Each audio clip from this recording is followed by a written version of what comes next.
হাগ্ৰামা মহিলাৰ পাৰ্টিৰ যোগদান কৰা দেখুৱাই আছে নিজৰ পাৰ্টিৰ মানুহকে যোগদান কৰাই আছে ৰাইজক ভুৱা দিবৰ কাৰণে ৰাইজৰ চকুত ধূলি মাৰিবৰ কাৰণে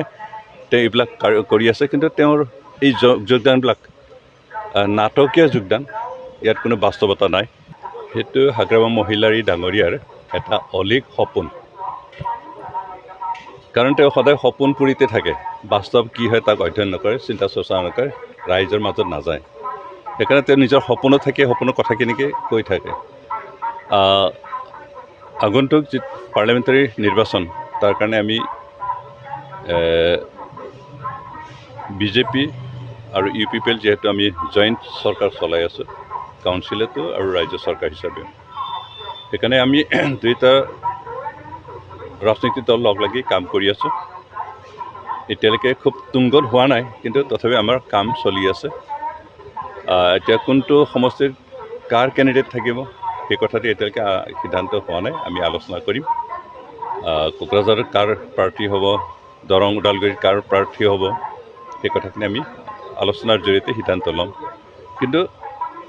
কেণ্ডিডেট ক'ত কি হ'ব কাৰ পাৰ্টি হ'ব সেইটো সিদ্ধান্ত নহ'লে আমি ইলেকশ্যনৰ কাৰণে দুয়ো পাৰ্টিৰ লগ লাগি একেলগে কাম কৰি আছোঁ আৰু আমি ইতিমধ্যে 2 লানিমান আলোচনা কৰিলোঁ দুয়োটা পাৰ্টিৰ মাজত তাৰপিছত এতিয়ালৈকে আমি পাৰ্টিৰ ক্ষেত্ৰত আমি এতিয়ালৈকে সিদ্ধান্ত লোৱা নাই আৰু সিদ্ধান্ত হ'ব কাৰণ এতিয়া আমাৰ প্ৰায় 5-6 মাহমান সময় হাতত আছে আৰু আমি হয়তো আলোচনা কৰি সিদ্ধান্ত ল'ম কিন্তু সিদ্ধান্ত নহ'লে ক'ত কি কোনটো পাৰ্টিৰ প্ৰাৰ্থী হ'ব সেইটো সিদ্ধান্ত নহ'লে আমি কাম কৰি আছোঁ একেলগে কৰি আছোঁ হাগ্ৰামাই বহু বছৰ শাসনত আছিল এতিয়া শাসনৰ পৰা আঁতৰি থাকিব লগা হ'ল ৰাইজে তেওঁ আঁতৰি দিলে কিন্তু তেওঁৰ সেই ক্ষমতাৰ যিটো মোহ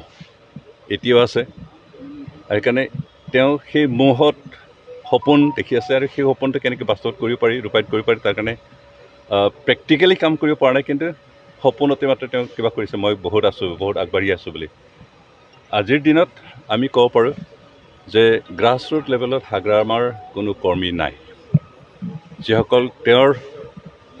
জিলা পৰ্যায়ৰ বা ব্লক পৰ্যায়ত যিখিনি কৰ্মী আছে তেওঁলোকেই তেওঁৰ লগত আছে আজি যিবিলাক ঠাইত হাগ্ৰামা মহিলাৰ পাৰ্টিৰ যোগদান কৰা দেখুৱাই আছে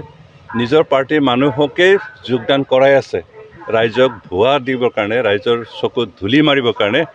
তেওঁ এইবিলাক কৰি আছে কিন্তু তেওঁৰ এই যোগদানবিলাক নাটকীয় যোগদান ইয়াত কোনো বাস্তৱতা নাই